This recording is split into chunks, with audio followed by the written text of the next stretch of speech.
Hey girl, hey, happy Wednesday and welcome to Good Maven Morning. If you don't know me, I am Olivia Denton Thomas, the brand counselor, helping you go from hustling to wholeness with brand strategy. And today I wanted to talk about I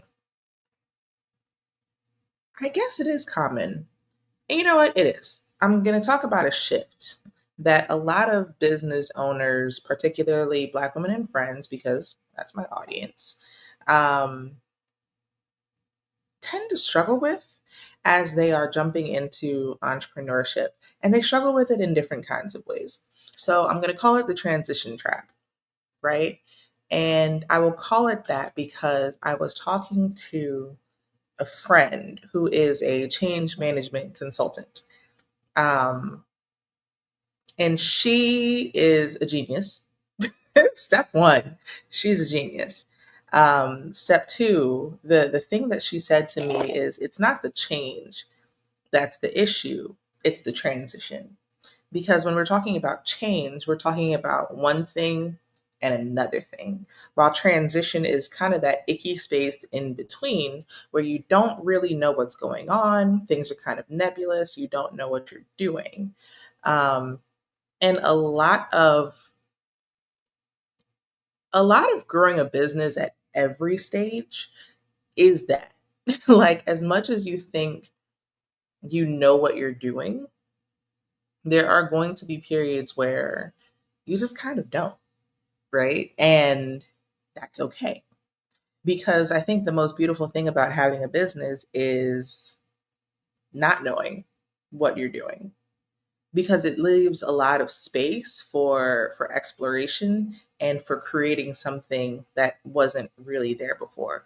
How do you expect to have like a perfect projection of something that wasn't there before, right? And every time you create a business, you are living out something that didn't exist, because the reason you're creating it is not because you see everything as perfect in whatever's happening within your industry. You're doing it because you think there's something missing. You're doing it because you feel like there's something that can be different. And if there is some difference, that means that thing didn't exist before. And as you're creating it, you're creating something that didn't exist before. That's amazing. That's incredible. That's kind of insane. So I'm going to try to stick to my talking points and really, get into this concept of the transition trap and what it means to embody ownership. Um, so generally speaking, when you're running a business, it requires that you shift your roles intentionally. You shift your roles intentionally. You probably started it because it felt like you knew what you were doing within the area where you are a technician, right? You understand the ins and outs of your industry from a technical perspective. And you know that there is a need that your audience has. And you're like, I can do that. I can absolutely do that part, which is great. Like, big applause to you. But the thing about when you're starting something or when you're growing something is that there's more to it than the work itself, right? There are so many parts of business, especially if you're relatively early. There are things you're going to have to do that previously in other roles were given to you. When you work in one part of the business for someone else in a corporation or an organization, you know your part very well, and you got to be myopic, which is a superpower. You got to actually focus on the thing that you did really well. That's why you were hired, and you got to really dig into it. But when you're an owner, you, at least for a period, have to touch every part of the business. So it can be sales, it can be marketing, it can be operations, it can be system design, it can be customer service, right? It can be account success. You have to touch every part of the business to even determine that things are going in the ways that you would like them to go. And especially in the realm of sales, I will say this, especially in the realm of sales, it can be a little bit unnerving because now you have to talk to people about the thing that you do. Now you have to like wrangle people and invite people into the thing that you're doing, which is always a conversation that I end up having with clients and friends because the the vulnerability of invitation is real, right? Like when you want someone to utilize your thing, you actually have to invite them into your thing. And it might feel like you're going above and beyond and doing something that you generally wouldn't do. And that's true. You are doing something you generally wouldn't do because your last role likely was not a sales role. You were probably doing the things, whatever the things are, you were doing them as someone who was skilled in that specific portion. You're not used to actually talking about what it is that you have going on or why it benefits anybody else or why it matters outside of, you being you. I remember one time, and I think I've told this story before, but I can always tell it again. I was talking to some business coaches that I had years ago, Brian and Gabriella, and they were like, "So, what is it that your clients get when they work with you?" And I was like, "Well, they get my time." What do you mean they get? Who are you? No one cares. Like, the reality is, yes, they get your time, and that is in real life an asset, right? It is an asset, but it's more of an asset to you than it is to them. They don't know why it's an asset to them until it's packaged and shipped in a way where they can see that they are going to benefit on the other side, which is a shift right there, too. Like, we often think about the features of a thing, what happens when we do the thing, because again, we know it very technically. We know the thing from a like mechanical perspective. Like, we know why something's cool because we have that in-depth knowledge of our industry or like our subject matter. Oh, this is so cool because of da da da da da. But your audience doesn't care.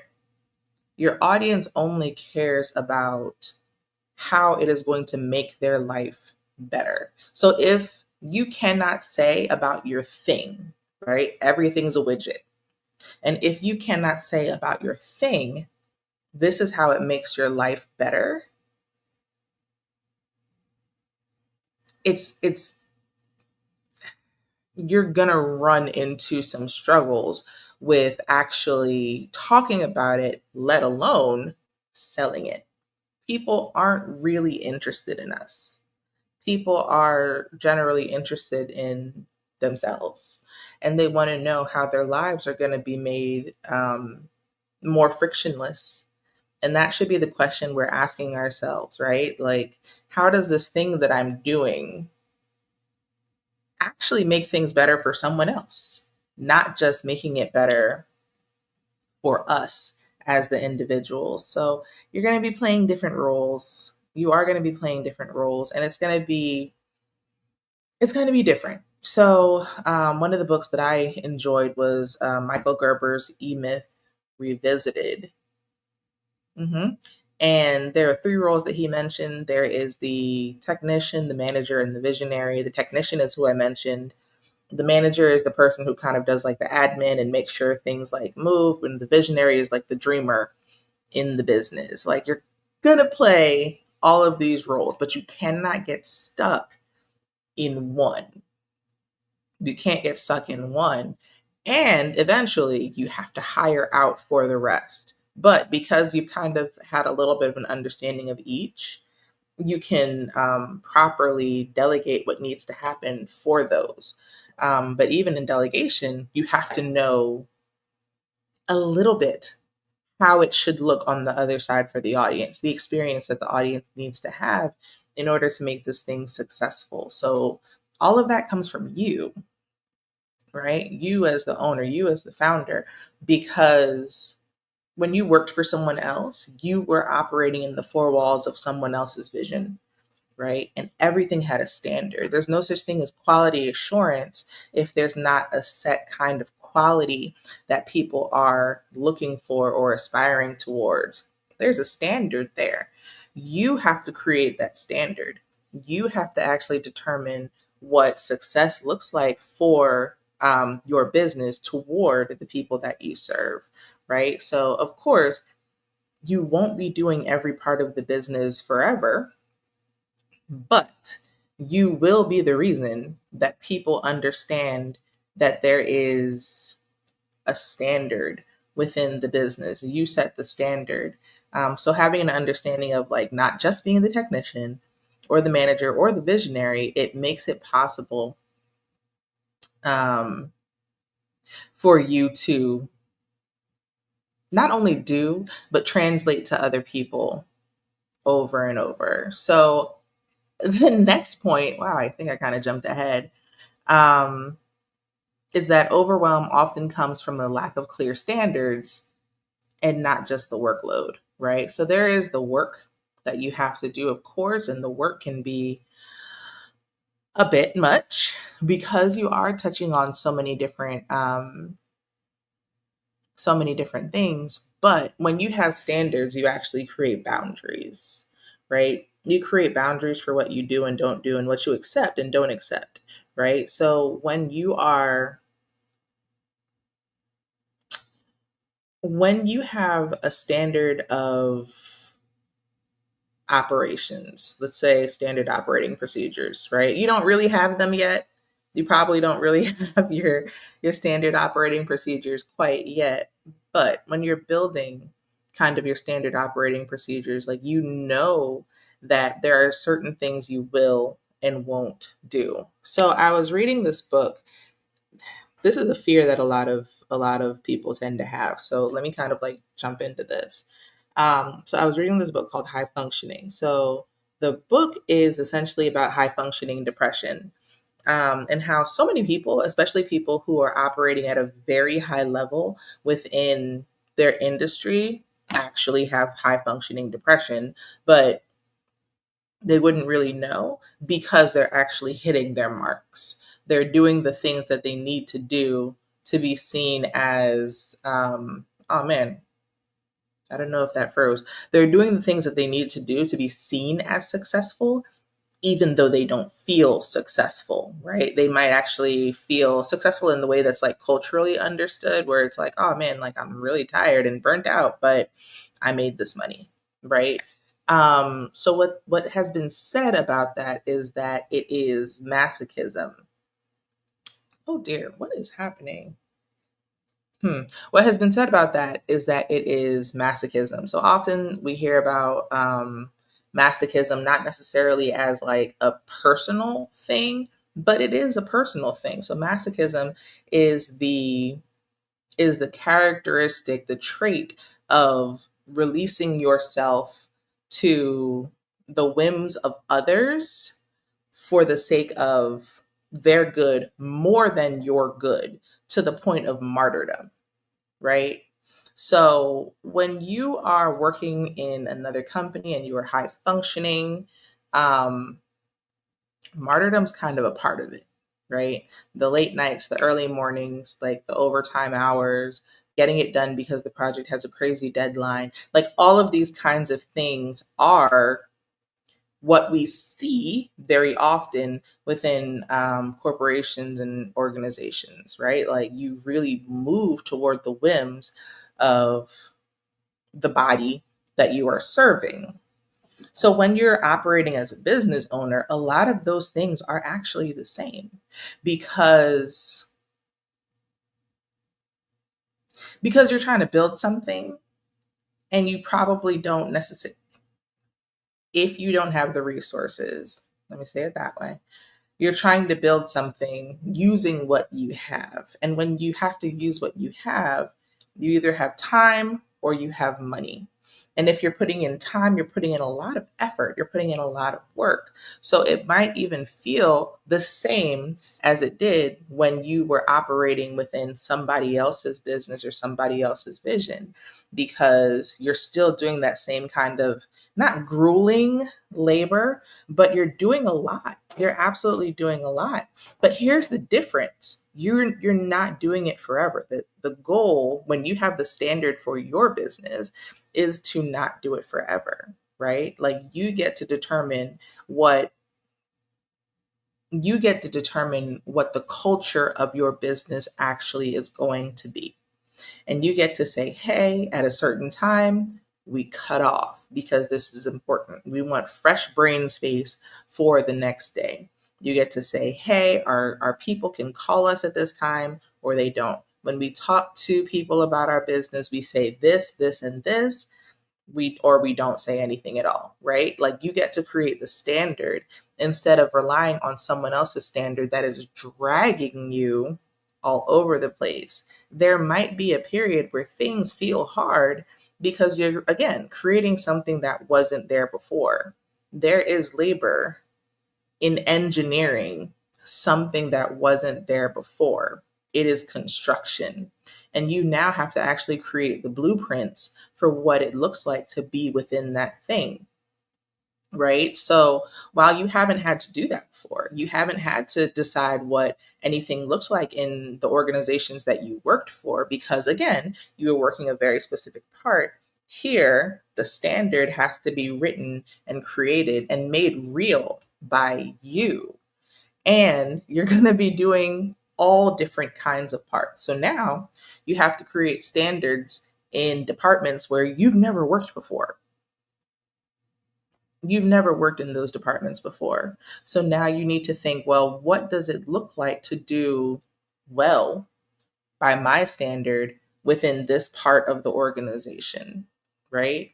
And it takes some research, it takes some development, it takes some consultations, right? Like you actually have to figure out what those things are supposed to do. You're supposed to figure out how they are done well and how they are done in a way that is reflective of your business, like of the culture, the calling that you have and what you're bringing into the world. So it might feel it might feel masochistic because you're putting in a lot of energy. It might feel like martyrdom because you're putting in a lot of energy. But the reality is it is only a period of time. It might look the same and it might even feel the same for a little bit, but the result is different. Like you have to remember that there is a result you're going for that is different. And as you're moving toward that result, you have to determine like, well, is this what I need to do? Is this something else I need to do? Is there a change that I need to make in the processes that I am actually putting together so that things can look and feel different, but the business can be successful? A successful business has a product and it has sales, right? Like baseline, it has a product and it has sales. Now, if you want it to be successful in a connective kind of growing way, it has a product, it has sales, it has a marketing system. So you're continuously making people aware of what it is that you're doing. So when you get to the point of sales, it's like, oh, I get that. And then if you want people to not just be aware, but connected, then it has a brand strategy. Awesome. It also has operations and systems that actually run the things and make the things connect to each other, right? So, like, that's a lot of things that a business actually has to do. Not to mention, if you have a product business and you need like a supply chain, right? So, there are things that you actually have to get ingratiated with as you're operating the business, and it's okay. It is unfamiliar, it is not impossible. There is a difference. Like, because you're really good at one thing doesn't mean you can't be good at something else or be good at overseeing someone else who is really good at something else, right? Which kind of brings me to like hire slow, fire fast, because that can be a waste of time quickly. Um, and lastly, there's a difference. There's a difference between building from survival mode and embodying leadership. So I previously just spoke about martyrdom and masochism, which are survival mode tactics.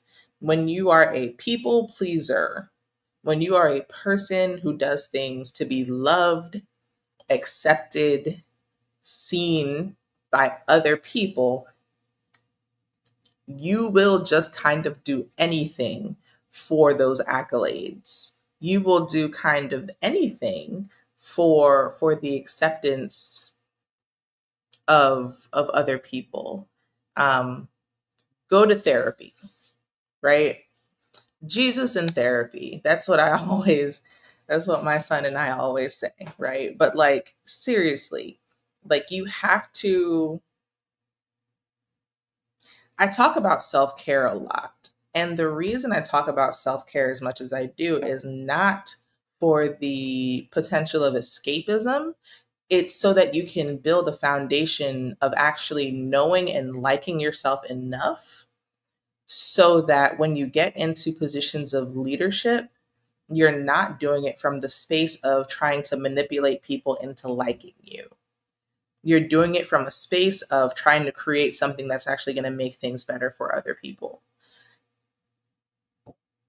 A lot of the overworking that we tend to do is people pleasing. It's trying to prove that we are worthy. Like whatever that person, teacher, parent, cousin, uncle, auntie said to you, coworker said to you about being unworthy, it might have stuck with you. It might have stuck with you. And now a lot of what you do, a lot of what you push, a lot of what you push through is because of that. It is hard to embody something that's real if you're doing it in response to what someone else has like implanted in you, right? So of course you can move in survival mode. You can move in the labor of doing this because it feels safe, right? Labor can feel safe because it is something that you can control, right? But labor for the sake of labor is not strategic. And you have to be strategic in order to be an embodied leader, right? Which means digging into your reason for the business. And I guess this is where, for me, brand strategy comes in, where you have an understanding of your mission, your vision, and your values, right? You know yourself. You know yourself well enough to know what you're really trying to create, how it's supposed to look. You know your audience well enough to see what's going to actually mesh and work for them, not just what their pains are, what their aspirations are, who they want to become, and how to speak to them about that, right? Like, you want to meet them in the middle. You don't want to go all the way to their side. But it is very hard to meet someone in the middle if you don't know who you are, like, in the building and the living of the thing. And I will be clear, I'll be abundantly clear that your ah, that your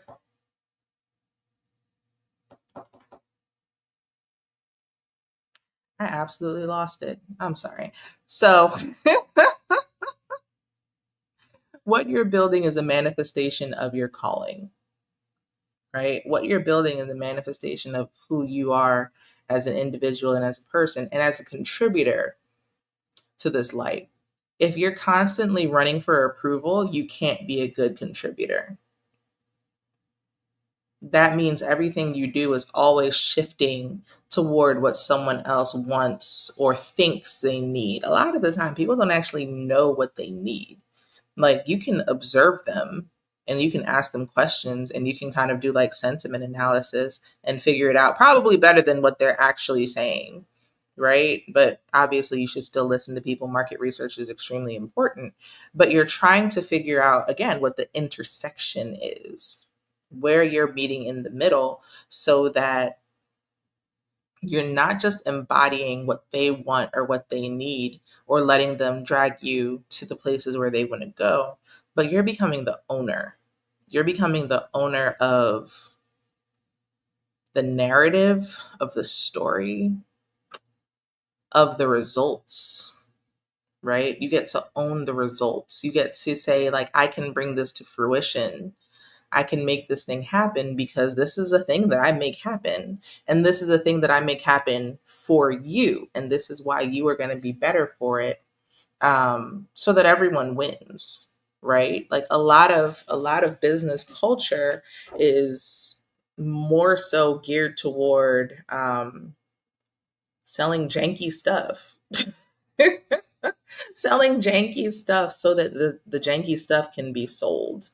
But that's not how things grow, right? And I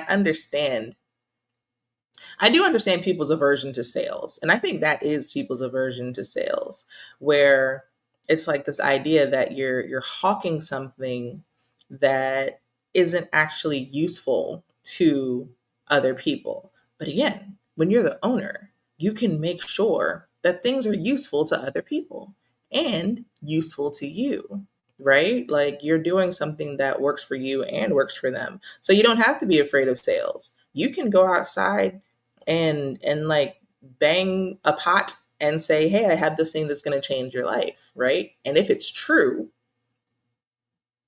that's great, right? It has to be true, it has to be embodied, it has to be useful and inspired, and not just something that is a thing. Again, a widget. So I hope this was helpful. Um like I said, this is kind of a conversation I tend to always have, and I will put it on the blog as well. Just a transition trap. Don't get caught in this idea that you can't do the appropriate things for your business because it feels like selling yourself. Because you're not. Like your intention actually matters here, right? Your intention actually matters because it does change your impact. It is not you coming in to just sell so that you can sell things. It's selling so you can change people's life. It's building a system so you can change people's life. It is choosing to have text messages instead of email so you can change people's life, right? Like all of these things are not just about the transaction of business, but the transformation that you can create for someone else and the transformation that you can create for yourself. That's so important to me. Like the transformation that you can actually create for yourself. Like this isn't just capitalism. Like this is calling in community, right? And it's okay to exchange commerce and calling in community. Like that's okay. You're still going to have a free market system, right? Like it is okay to sell things. It is not like morally bankrupt to sell something that somebody needs. It actually makes sense because exchanging value means that they put value into what they're buying. Like you have to allow people to invest in themselves. So if you're feeling weird about selling stuff, remember people take seriously what they invest in. So you have to allow people to invest in themselves. And that's the last thing I'm going to say. Listen, you have a good Maven morning and stay intentional, keep flourishing. I'm excited to see all of your growth. Seriously. Oh, if you want to work with me, I will drop the link in the comments and we can have a brand breakthrough session. It is a free audit where I look at your stuff and see some of the opportunities we can get into. I would love to get into some opportunities with you. It's so fun. It's so fun working with my clients. And I think one of the things I've really enjoyed, especially these last couple, is just how much they didn't see what was possible, even though they are absolute rock stars. Um, Absolute rock stars. So I am excited every time I get to uncover a pathway and a plan for someone to embody their ownership. Um, yeah, it is fun. So again, stay intentional, keep flourishing. I'll drop the link in the comments if you want to work with me. I want to work with you, and I will talk to you later. Have a good Maven morning. Bye.